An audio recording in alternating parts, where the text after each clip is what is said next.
Chapter 17. "How do you like that?" said Mark, walking back to Holly. "She left without so much as a thank you." "I guess she was very shy," replied Holly, coming out from behind the tree to meet Mark. They stood together looking at the place where the centaur had vanished. Then they heard a loud clicking noise, and their eyes lowered to the spiders in front of them. There were nearly 20 of them now gathered together in a semicircle. Some were fang-sized, some were smaller. All of them were advancing slowly towards Holly and Mark, clicking their pincers menacingly as they moved. "They don't look too happy," observed Mark, backing slowly away. "No, they don't," agreed Holly, backing up also, her eyes riveted on the spiders' gleaming black eyes and huge heads. She took another step back and bumped into the tree trunk she had once hid behind. Mark pointed his wand at one of the larger spiders coming forward and commanded, "Reducto!"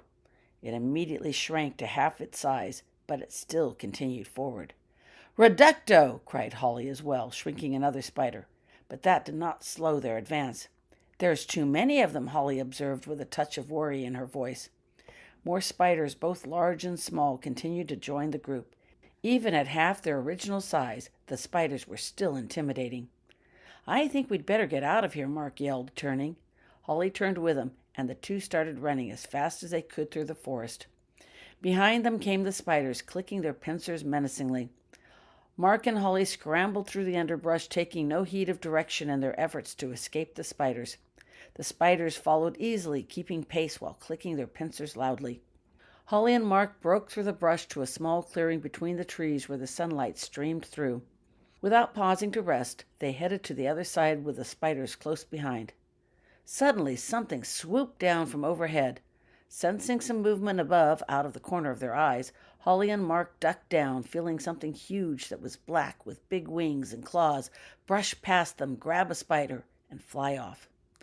The two remained crouched down, turning their heads, and watched as a second black something swooped down and grab another spider before the spiders, recognizing the danger, scurried back into the safety of the undergrowth. "What do you suppose that was?" asked Mark, as the two slowly stood, searching the skies for this creature and the spiders. "I'm not sure I want to know," replied Holly, shivering slightly.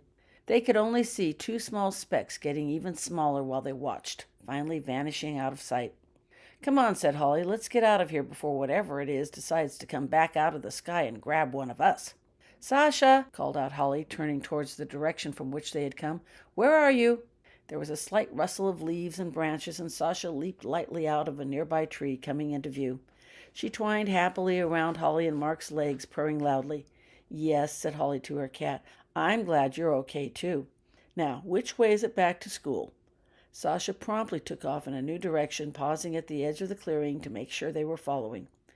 "This Pathfinder part of Sasha could be very useful," mused Mark as they continued on with Sasha just ahead, leading the way.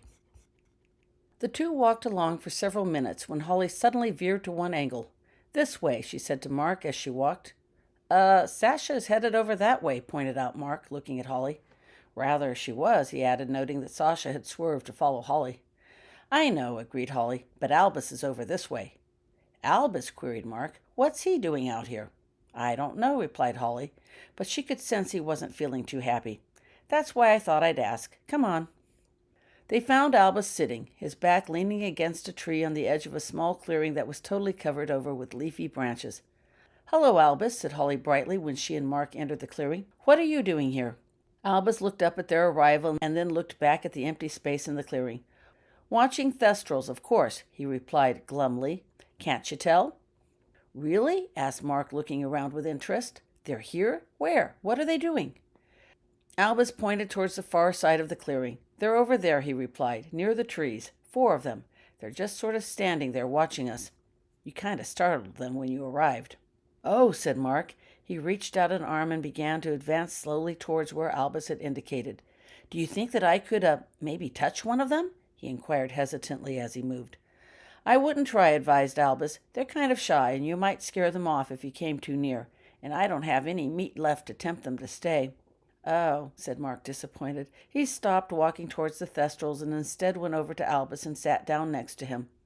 Once seated, he began to brush the leaves and twigs out of his hair. "So, what do they look like?" he asked. Holly sat down next to the two and brushed herself also. Sasha ran up to Albus and rubbed her body against his, insisting he stroke her in return.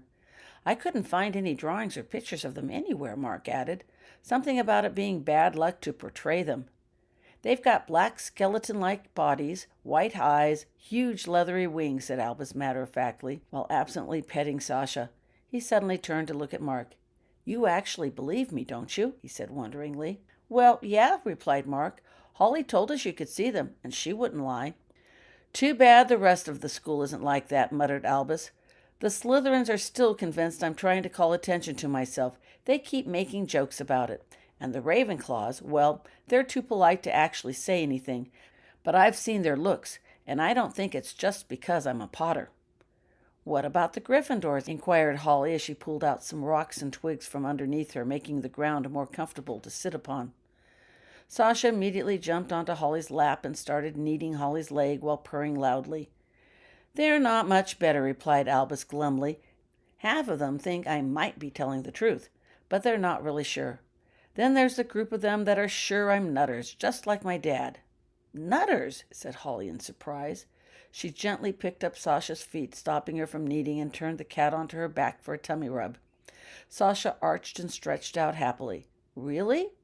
The Hufflepuffs always pulled together and supported each other during difficulties. It was inconceivable to her that the Gryffindors did not do the same. Yeah, replied Albus. It seems several of the parents of the Gryffindors remember when Dad was here. They apparently thought Dad said and did a lot of weird things at the time and told their kids I must be just a chip off the old block, so to speak. But Cousin Harry defeated Lord Voldemort, protested Holly.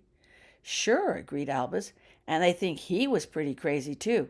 I guess they figure it took one to catch one. That's too bad, said Mark sympathetically. Well, at least if they're going to compare you with somebody, you couldn't ask for better company than your dad. You've got a point, agreed Albus, sighing. That's ridiculous, exclaimed Holly while still rubbing Sasha. I can feel things, you know, and there is absolutely nothing wrong with your dad. And there's nothing wrong with you either, she insisted. Thanks, said Albus, though he didn't seem particularly cheered by the news. I seem to recall your dad telling me knowing the truth was enough for him, added Holly. He said it would have been even worse if what they were saying about him was actually true, she continued. Of course, they'd been discussing Aunt Hillary's private finishing school for young ladies versus St. Brutus's secure center for incurably criminal boys at the time, but the sentiment still fit, and the words seemed to make Albus feel better. Where is everyone, anyway? Asked Holly, looking around. Rose is looking for a book, began Albus, and Taylor is in the infirmary. He is? Inquired Mark. What happened? He got knocked off his broom with a bludger, and Madame Pomfrey wants to keep him for the night. What about James? He's mixing potions for the contest, replied Albus. Why aren't you helping? Asked Mark curiously.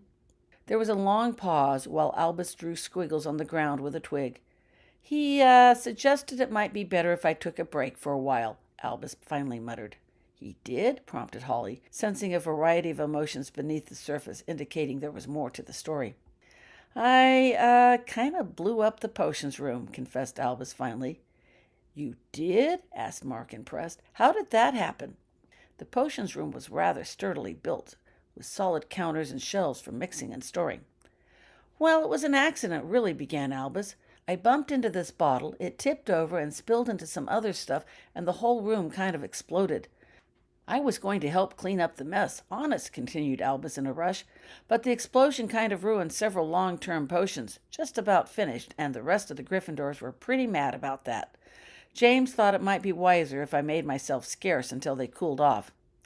Oh, said Holly sympathetically, that's too bad. They all sat silently together, looking at nothing in particular for a while, and then Albus blurted, I hate potions, he said with force.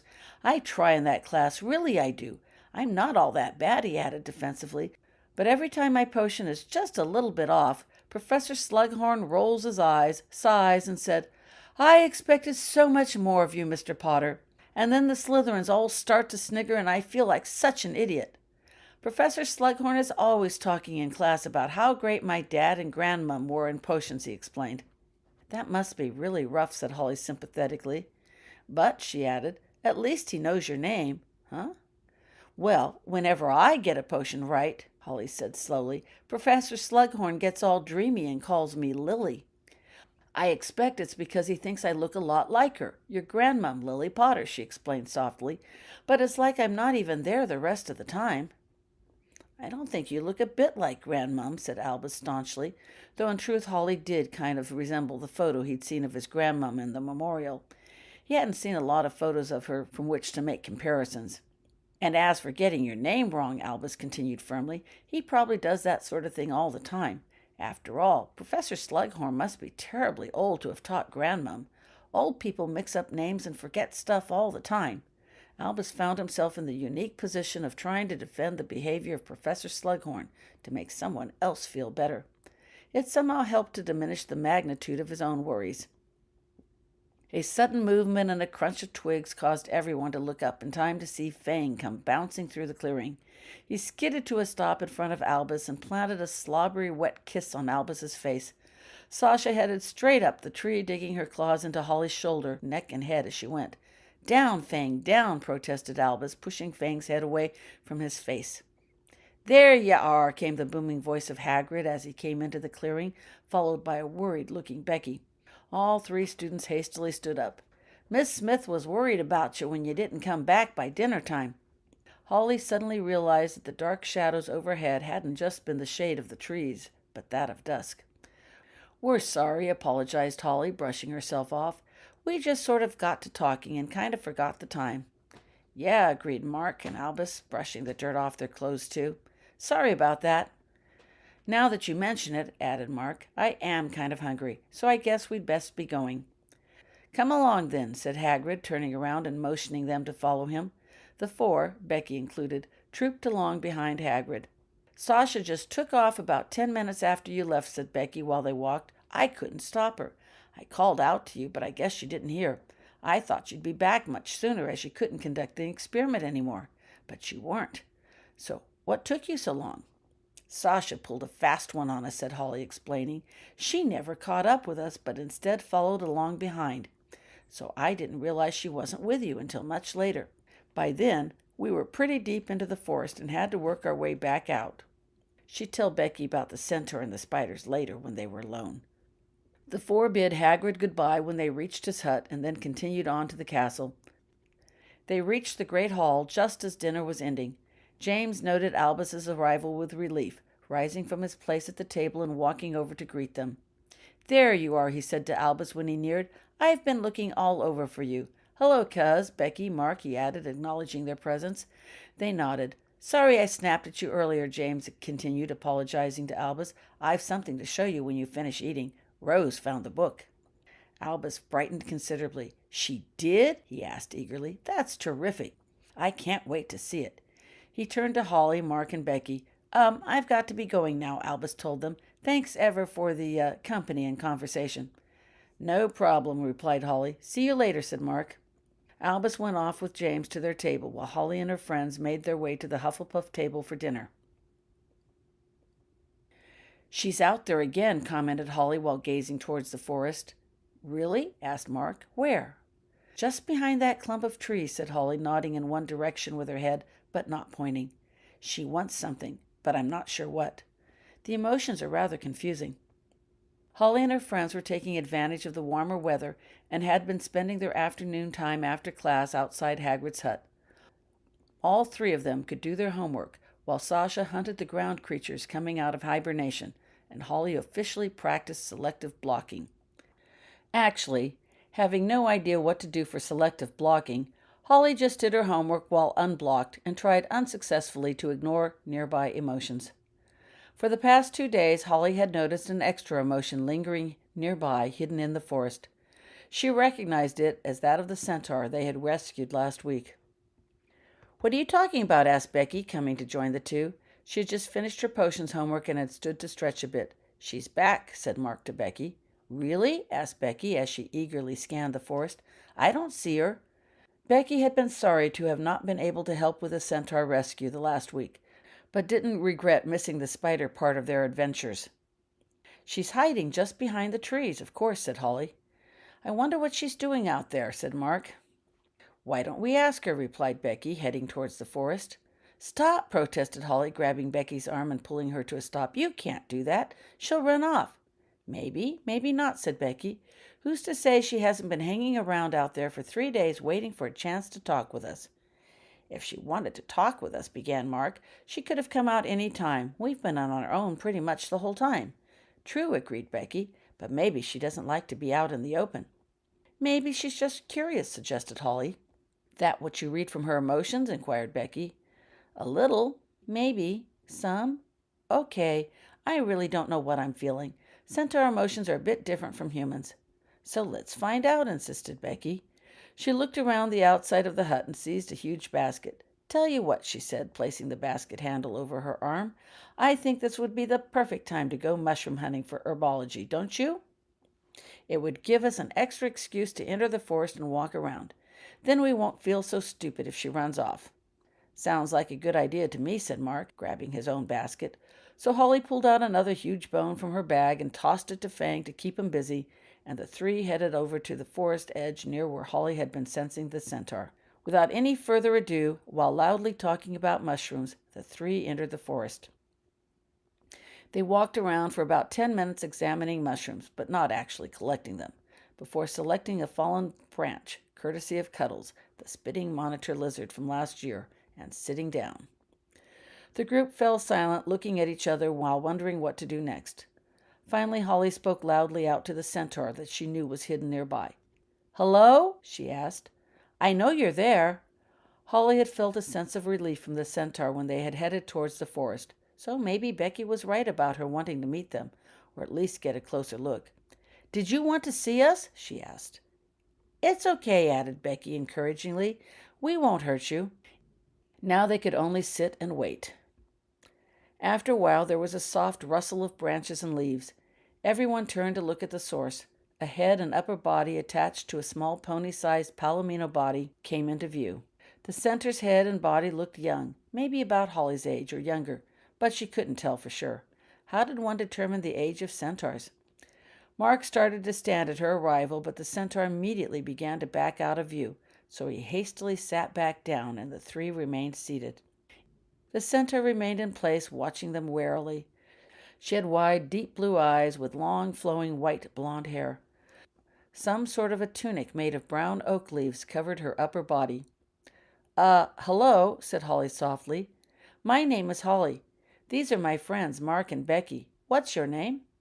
The centaur took a few steps forward and turned her head up towards the sky. "Mercury will be very bright tonight," she said in a soft, silvery voice, flickering her white blonde tail. Mark, Becky, and Holly looked at each other in confusion. Yeah," agreed Mark uncertainly. It was a weird response to Holly's question. Are you okay?" he asked. "I mean, did that branch hurt you any?" "Venus will be rising too," replied the centaur, still looking skyward. "I'm sure that's true," said Becky, "but that will be much later tonight. Did you want to see us?" "It can be very fortunate when Mars and Venus rise together," added the centaur, ignoring Becky's questions while still looking upward and casually flicking her tail. No doubt," agreed Mark. I think we need to be going," he said, rising and pulling Holly and Becky up with him. They'd met the centaur, and talking with her was an absolute waste of time. Professor Ferenz was always a bit weird with his star talk, but he'd never seemed this disconnected. Even he answered questions. But then he was an adult. Maybe that was a skill centaurs acquired upon maturity. Mark pulled Becky and Holly with him as he walked resolutely away from the centaur back towards Hagrid's hut. Goodbye," said Holly, looking back and waving at the centaur as she walked. "Yeah," chimed in Becky. "It was nice meeting you." The three continued walking. "Wait!" came the silvery voice just as the three were about to step out of view. Mark, Becky, and Holly froze in place, waiting for her to continue. "My name is Celeste." The three turned and looked at the centaur. "Pleased to meet you, Celeste," said Holly, dipping into a small curtsy. Cousin Harry and Mr. Tuttle did the hand thing, and it seemed to relieve tension when strangers met. Maybe a curtsy would do, too. "Yes," said Becky, following Holly's example and dipping her into her own curtsy. Mark gave a deep bow, doffing a pretended hat. The centaur's cheeks reddened a bit at the elaborate curtsy. Obviously recognizing the gesture, she took a few steps forward to them and knelt on one knee in return. "And I you," she replied. Celeste stood, brushed her wavy hair from her face, and then spoke. "My uncle says I was terribly rude to run off like that without first thanking you," she began hesitantly. "He said courtesy should not be limited to just our own kind, especially when it has been clearly extended to me at great personal risk. He insisted I return and apologize." "That was very thoughtful of your uncle," said Holly, acknowledging Celeste's unspoken apology. "I'm glad you escaped safely." "As am I to see that you escaped safely also," replied Celeste timidly. "My uncle was very angry when he heard I did not remain to ensure you eluded the spiders. He said human colts cannot run as fast and could have been seriously injured. He also said that humans have a poor sense of direction and could have gotten lost. I should have ensured that you made it out of the forest safely before leaving. For that, I am very sorry, but I did not know. I have never met a human before." "That's okay," said Holly. "As you can see, we made it out of the forest without injury." "I did see that," agreed Celeste with a nod of her head. "Knowing that, I didn't want to come," she continued. "Bane would be very angry if he learned I sought out humans. But my uncle said I had dishonored myself by running away and abandoning you. He said that knowledge would eat at my soul like lizard spit unless I attempted to make amends. He said some things were worth the risk." "I guess some things are," agreed Mark. "I think I'd like your uncle." If you don't mind my asking," he ventured, "how did you come to be trapped by the spiders?" "I was on my way to visit my uncle," began Celeste, "when I heard you two in the forest, so I changed my direction. We're not supposed to involve ourselves with human affairs," she added, explaining further. "Unfortunately, I was more concerned with avoiding you and forgot to watch for spider traps." "Spider traps?" inquired Holly. "That was a spider trap?" "Yes," replied Celeste. "The spiders seek a branch weakened by lizard spit and weaken it further with their jaws. Then they spin webs around the branch to hold it in place until someone passes below. At the right moment, the spiders cut their webs, causing the branch to fall, trapping their prey beneath it." "That's pretty scary," said Becky, looking overhead anxiously for branches with webs. "Do not worry," said Celeste. "There are no spider traps here." "That's good to know," said Holly. "I'm glad we found you and were able to help." "Yes," said Celeste thoughtfully. "It was most fortunate. How did you know?" "What do you mean, how did we know?" asked Holly, surprised. "I made no sound while I fought the spiders," explained Celeste. "How did you find me or know I needed assistance?" Well," stammered Holly, "I guess we got kind of lucky." "Wait a minute," exclaimed Becky. "You knew they were out there and yet didn't call for help when you got caught by the spiders? How come?" Celeste raised her head proudly. "It is not our way to involve ourselves with the affairs of humans, nor do we involve them in our affairs," she said simply. "Besides, you are mere colts. I did not think you would be of any use assisting me." Celeste lowered her head and stamped a hoof restlessly. "I was wrong about that," she confessed. "But you could have gotten seriously hurt or worse," protested Becky. "That is our way," repeated Celeste. Then she added, "We have sworn to not set ourselves against the heavens. Involvement with humans can compromise this. I did not wish to run the risk." "Oh," said Mark. "So did our helping you compromise things?" Celeste shook her head. "I do not know. I cannot read the stars well yet, but involvement with humans could change everything." "Really?" asked Becky. "Like how?" "You could get banished," replied Celeste softly. "What?" exclaimed Mark in disbelief. "Just for talking with us?" "That's what happened to my uncle." "Your uncle was banished for talking with humans?" inquired Holly. Celeste nodded. "Many years ago, before I was born, he said something to the humans, and he's been banished from the forest ever since," she explained. "That's sad," exclaimed Becky. "What happened to him?" "Don't you know?" asked Celeste. "He lives at Hogwarts now." "You mean Professor Ferenz is your uncle?" asked Holly. "Yes," replied Celeste simply. "I sneak out to visit him when I can, but he would be killed should he return to the forest." "That's awful," said Becky. "We never knew. Is there anything we can do to help him?" "No," said Celeste solemnly. His path was charted by the stars a long time ago. Celeste looked up at the sky. "It is getting late now," she said. "I need to be getting back to the herd. Thank you again for your assistance." Without waiting for a response, Celeste wheeled around and headed deeper into the forest. "Goodbye," said Mark, Becky, and Holly to the vanishing figure. When the sounds of her hoofs could be heard no more, the three grabbed their baskets and headed out of the forest. "What do you think Professor Ferenz said that got him banished?" inquired Holly as they walked. "I can't imagine," said Becky. "He's so nice."